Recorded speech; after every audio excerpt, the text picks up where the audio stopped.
Ceramah Gus Baha, fikih sehari-hari dengan ilustrasi dan humor. Assalamualaikum warahmatullahi wabarakatuh. Alhamdulillah, kita bersyukur kepada Allah SWT atas nikmat iman dan Islam. Salawat serta salam semoga tercurah kepada Nabi Muhammad SAW, keluarga, sahabat, dan seluruh umatnya hingga akhir zaman. Saudara-saudara sekalian, fikih itu bukan ilmu yang hanya ada di kitab kuning atau di pesantren. Sebagai panduan hidup Islami yang praktis, fikih itu hadir di setiap langkah kita. Dari bangun tidur sampai tidur lagi, semua ada tuntunannya. Maka penting bagi kita untuk memahami fikih sehari-hari, agar hidup kita tidak hanya berjalan, tetapi berjalan sesuai dengan syariat Allah. Kadang orang berpikir fikih itu rumit, penuh istilah Arab, padahal fikih itu sederhana. Misalnya, bangun tidur kita disunahkan membaca doa, itu fikih. Mau makan, ada adabnya, itu fikih. Bahkan masuk kamar mandi pun ada tuntunannya. Jadi, jangan takut dengan fikih. Fikih itu teman kita sehari-hari. Fikih sehari-hari dalam kehidupan modern seperti saat ini. Fikih ibadah. Contoh fikih ibadah yang pertama, wudu. Wudu itu kelihatannya mudah, tapi sering ada yang salah.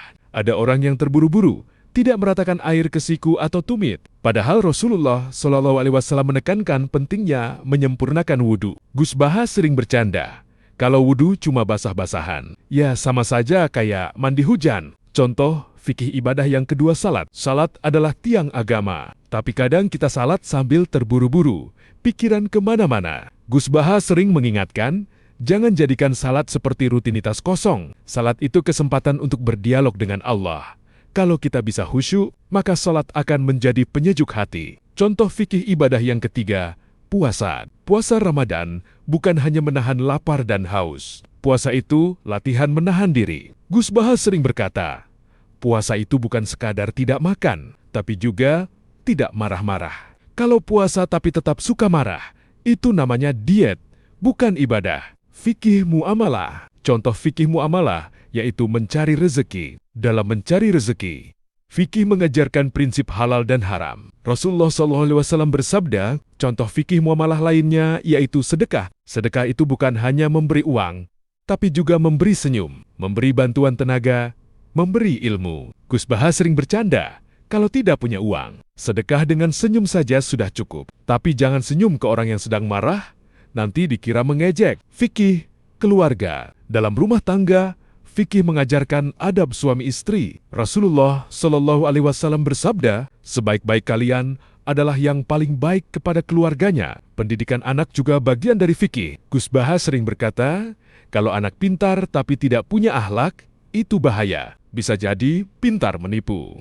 Fikih sosial. Fikih juga mengatur hubungan sosial. Kita harus menjaga ukhuwah Islamiyah. Gus Baha sering menekankan, perbedaan itu rahmat. Di era media sosial, menjaga lisan menjadi sangat penting. Gus Baha sering bercanda, kalau tidak bisa berkata baik di media sosial, lebih baik update status sedang tidur saja. Fikih di pasar. Ilustrasi kehidupan sehari-hari di pasar. Mari kita bayangkan, suasana pasar, ada pedagang sayur, pedagang ikan, pedagang baju. Semua sibuk mencari nafkah. Di pasar, fikih hadir dalam bentuk kejujuran. Kalau ada pedagang yang menimbang beras, jangan dikurangi. Kalau menakar minyak, jangan dicampur dengan air. Rasulullah SAW mengingatkan, celakalah orang-orang yang curang dalam takaran dan timbangan. Gus Baha sering bercanda, kalau beli cabai di pasar, timbangannya pas. Jangan sampai cabai merahnya ditaruh di atas, bawahnya cabai busuk. Itu bukan fikih, itu sulap. Fikih di pasar juga mengajarkan adab tawar-menawar. Tawar-menawar boleh, tapi jangan sampai menyakiti hati pedagang. Kalau harga tidak cocok, tinggalkan dengan senyum. Jangan marah-marah. Itu bagian dari fikih muamalah. Fikih di kantor. Sekarang kita masuk ke kantor. Banyak orang bekerja di kantor, entah sebagai pegawai, manajer, atau staf. Di kantor, fikih hadir dalam bentuk amanah. Gus Baha berkata, kalau kerja jangan malas. Kalau malas, gaji jadi tidak berkah. Nanti uangnya cepat habis, padahal jumlahnya banyak. Kalau kita diberi tugas, kerjakan dengan sungguh-sungguh. Jangan menunda-nunda. Jangan sibuk main media sosial saat jam kerja. Gus Baha sering berkata, kalau kerja jangan malas. Kalau malas, gaji jadi tidak berkah. Nanti uangnya cepat habis, padahal jumlahnya banyak. Fikih di kantor juga mengajarkan adab terhadap atasan dan rekan kerja. Hormati atasan, tapi jangan menjilat. Hormati rekan kerja, jangan iri. Kalau ada rapat, jangan memotong pembicaraan orang lain. Itu semua bagian dari fikih sosial. Fikih di sekolah. Di sekolah, fikih hadir dalam bentuk ada belajar. Murid harus menghormati guru. Kalau guru masuk kelas, sambut dengan salam. Kalau guru menjelaskan, dengarkan dengan tenang. Jangan sibuk main HP. Gus Baha sering bercanda. Kalau murid sibuk main HP saat guru menjelaskan, nanti ilmunya masuk ke HP, bukan ke otak. Humor ini membuat kita sadar bahwa adab belajar itu penting. Fikih di sekolah juga mengajarkan kejujuran. Kalau ujian, jangan mencontek. Mencontek itu bukan hanya melanggar aturan sekolah, tapi juga melanggar fikih. Rasulullah SAW mengingatkan, siapa yang menipu bukan bagian dari umatku. Fikih di lingkungan masyarakat. Di lingkungan masyarakat, fikih hadir dalam bentuk tolong-menolong. Kalau ada tetangga sakit, jenguk. Kalau ada tetangga punya hajatan, bantu. Kalau ada musibah, saling meringankan. Fikih juga mengajarkan kita untuk menjaga kebersihan lingkungan. Jangan buang sampah sembarangan. Jangan merusak fasilitas umum. Gus Baha sering berkata, kalau buang sampah sembarangan, nanti bukan hanya dosa, tapi juga bikin tetangga marah. Itu dosa plus masalah sosial. Kesederhanaan dalam fikih Gus Baha selalu menekankan kesederhanaan. Ilmu fikih jangan membuat kita sombong. Justru semakin berilmu, semakin rendah hati. Hidup sederhana itu bagian dari fikih. Jangan sampai kita sibuk mengejar dunia, lupa bahwa dunia ini hanya sementara. Beliau sering berkata, ilmu itu jangan dipakai untuk menakut-nakuti orang. Kalau orang tanya hukum, jawab dengan tenang. Jangan sampai orang jadi takut belajar agama karena kita terlalu keras. Kisah sahabat Nabi. Suatu ketika, sahabat Nabi bertanya tentang amal yang paling dicintai Allah.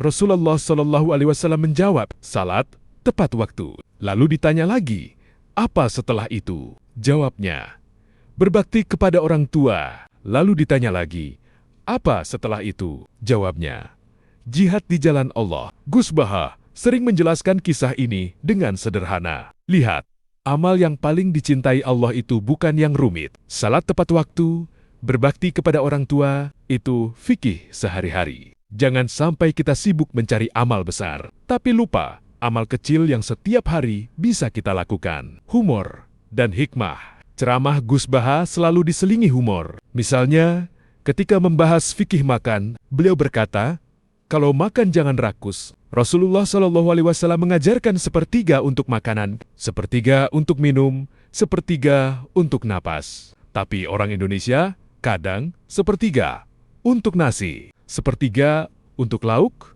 sepertiga untuk gorengan. Napasnya dititipkan ke kipas angin. Humor itu membuat fikih terasa ringan. Tapi di balik humor, ada hikmah yang dalam. Gus Baha ingin kita belajar agama dengan hati yang gembira, bukan dengan ketakutan. Allah berfirman dalam Al-Quran, wahai orang-orang yang beriman, taatilah Allah dan taatilah Rasul. Quest An-Nisa 59. Ayat ini menegaskan bahwa ketaatan kepada Allah dan Rasul-Nya diwujudkan melalui pelaksanaan syariat dalam kehidupan sehari-hari. Fikih hadir untuk mengatur ibadah seperti salat, puasa, zakat dan haji, serta muamalah seperti jual-beli, pernikahan, dan warisan. Rasulullah bersabda, salatlah kalian, sebagaimana kalian melihat aku salat. A'ar, Bukhari. Hadis ini menunjukkan bahwa tata cara salat harus mengikuti tuntunan Nabi. Gus Baha sering menjelaskan detail fikih salat, mulai dari niat, bacaan, hingga gerakan, agar umat Islam tidak sekadar melaksanakan ritual, tetapi juga memahami makna di baliknya. Selain ibadah, fikih juga mengatur hubungan sosial. Allah berfirman, tepatilah janji. Sesungguhnya, janji itu pasti dimintai pertanggungjawaban. QS Al-Isra 34.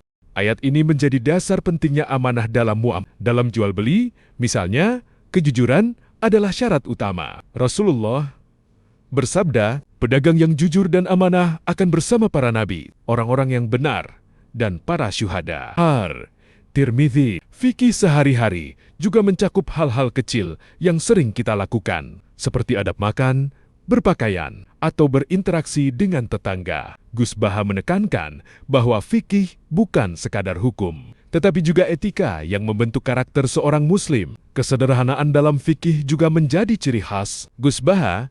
Beliau sering mengingatkan bahwa fikih harus memudahkan umat, bukan menyulitkan. Rasulullah bersabda, agama itu mudah, dan tidaklah seseorang mempersulit agama, melainkan ia akan kalah.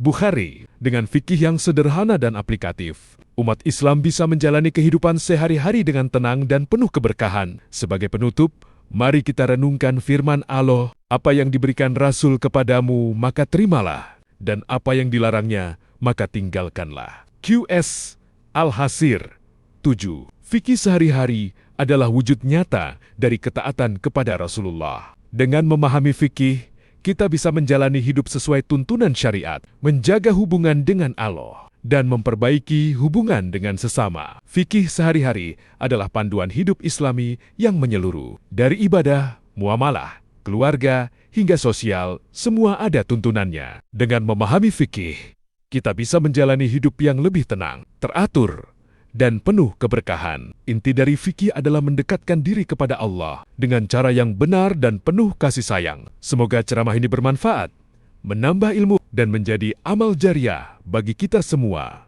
Amin. Wassalamualaikum warahmatullahi wabarakatuh.